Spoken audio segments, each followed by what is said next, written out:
What's good? I'm BT, and I'm just talking about life in general. I talk about various different things on this channel, but the topic of discussion is people get offended when you come to work and actually work. And I was talking to my friend's son, and he was telling me how when he comes to work, a particular coworker just kind of point out the fact that he's always working. That may make other people feel exposed because big contrast that this guy over here is working and y'all guys are not. And he said in the particular setting that he's in, he just much rather just be doing something than more or less just having something appointed to him, right? And so in that sense, I say that's smart, for the simple fact that that just kind of shows that you have a good work ethic, and that kind of shows that you a self-starter and you don't have to have any directive. And he told me he's not necessarily looking for like a management position, but he just feels like he much rather do something than just stand there idle. And I said that's good, man. And but the one particular coworker kind of feels that that he's doing too much and people ain't gonna care anyway. That's fine, long as you're staying busy and making the time go by. I said that's all that matters, man, because some work days can really definitely drag on, and that's a good way to kind of make the day go by fast. But I told him, I said, don't overexert yourself. Don't like do it to the point where it's like, well, everything is done. Leave some for the other guys till eventually they gonna have something to do as well.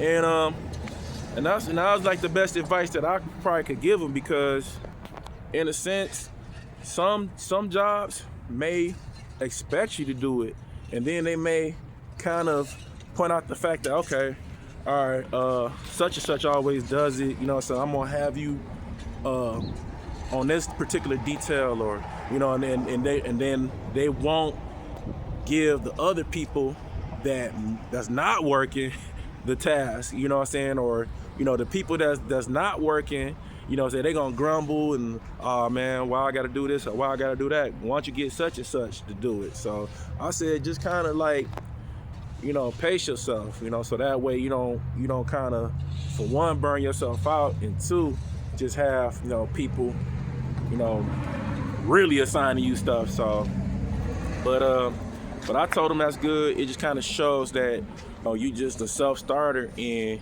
you don't have people constantly giving you directive. And I think some people should, you should pace yourself at your job and kind of like do something at least, because then you got that one guy that just don't do nothing at all. You wonder how's this guy even still working here, and that's a whole nother story in itself. So I'm pretty sure all of us have actually faced this in every setting. I don't care if it's like a factory setting, an office setting, or a warehouse setting, or whatever the case may be, call center setting. And we all had that one guy, that one person that just kind of skate by, and you actually do your job and they don't do theirs, and it's insane. And then their responsibility kind of falls on you. So that's why I was kind of telling him to kind of pace himself on how he does his work at his job. So it's gonna be a short one. Leave a comment below. Have you ever been in a situation where you find yourself at your job and you like to work, but you got other people that just don't, and sometimes their responsibilities kind of fall on you, or you done made it so where your work ethic's so good, nobody really just bothers you. They just like, man, my man, he just usually be on his stuff. I'm not gonna necessarily task him with anything, and or if you've been on the end where you felt like you've been exposed and they like, yo man, get to work. Leave a comment below. All right, if you like this type of content, subscribe. If you ever been in this situation, leave a comment down below. If you've seen this video on the recommended page. I appreciate the view, and I'll catch y'all on the next one. Peace.